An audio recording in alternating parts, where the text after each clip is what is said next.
Alors, je voudrais revenir sur le profil du Saturnien que je n'avais pas encore parfaitement bien cerné jusqu'alors.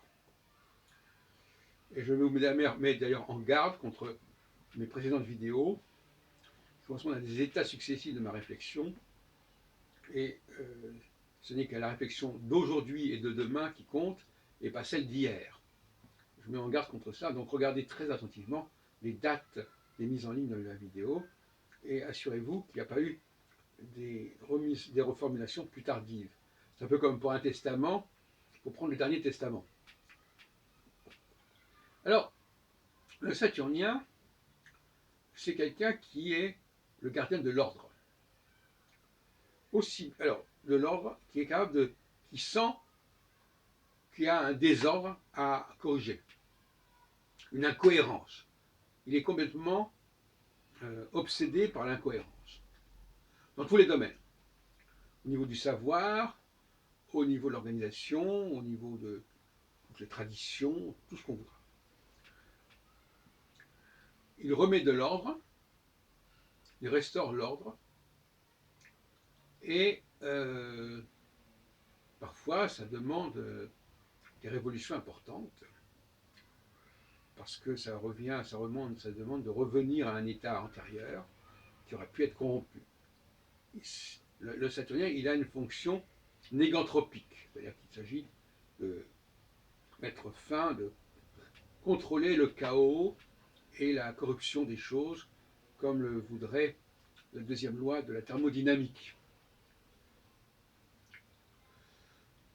Alors, j'ai eu le tort, il y a quelque temps, de dire que Saturne, c'était plutôt le monde de la physique, des choses qui ne dépendent pas de nous, et Jupiter, les choses qui dépendent de nous. Je crois que ce n'est pas tout à fait comme ça que je le dirais maintenant. Je pense que Saturne s'intéresse à toutes les représentations de l'ordre, toutes les présentations de l'ordre l'intéressent. Et donc par conséquent, que ce soit un discours scientifique ou de sciences dures ou sciences molles, ça n'a pas une grande importance finalement. Ce qui est important, c'est de s'assurer qu'il y a un ordre qui est bien en place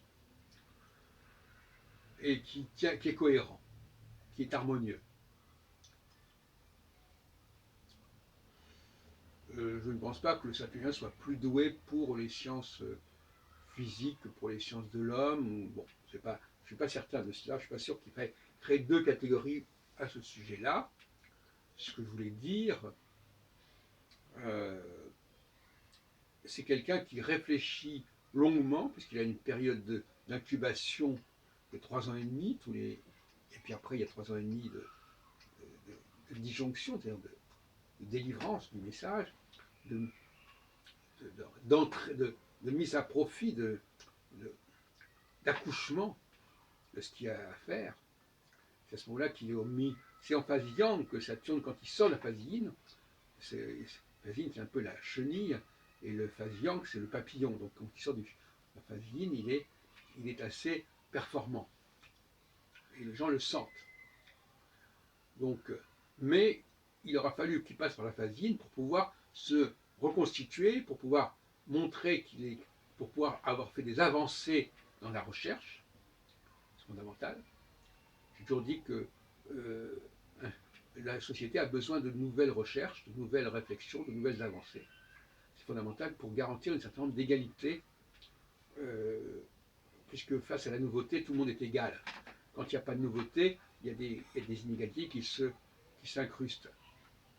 Donc, le Saturnien, 3 ans et demi, ça veut dire qu'il doit mener des travaux en profondeur, qui demandent des écritures longues, des travaux longs.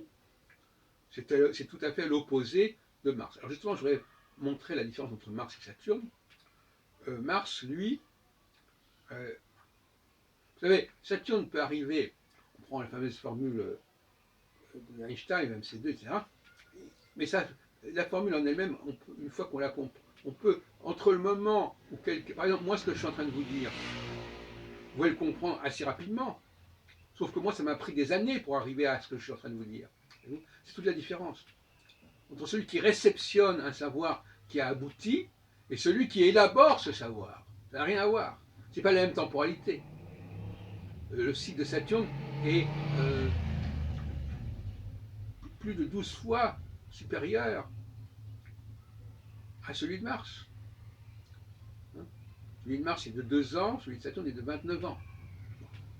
Donc, entre la personne qui achète un appareil et qui l'utilise, qui est martienne si on veut, et la personne qui a élaboré ce matériel, qui a conçu l'appareil, on n'est pas dans la même cour, on n'est pas dans le même temps.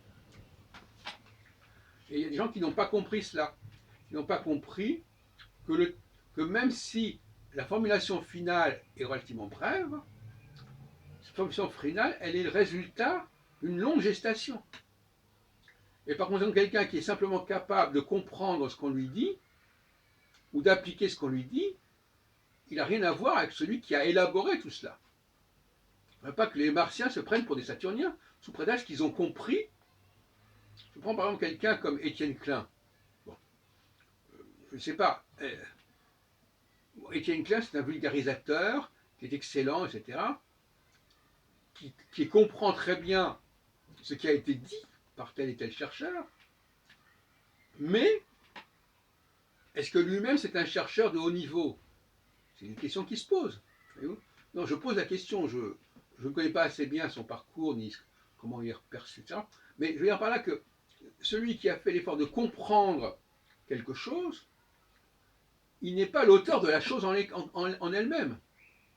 Voilà, c'est quand même pas compliqué, c'est pas la même chose. Et j'ai l'impression, peut-être que je me trompe, que l'on confond les deux. Celui qui ne fait qu'appliquer ou utiliser ou comprendre des données n'est pas celui qui a élaboré ces données.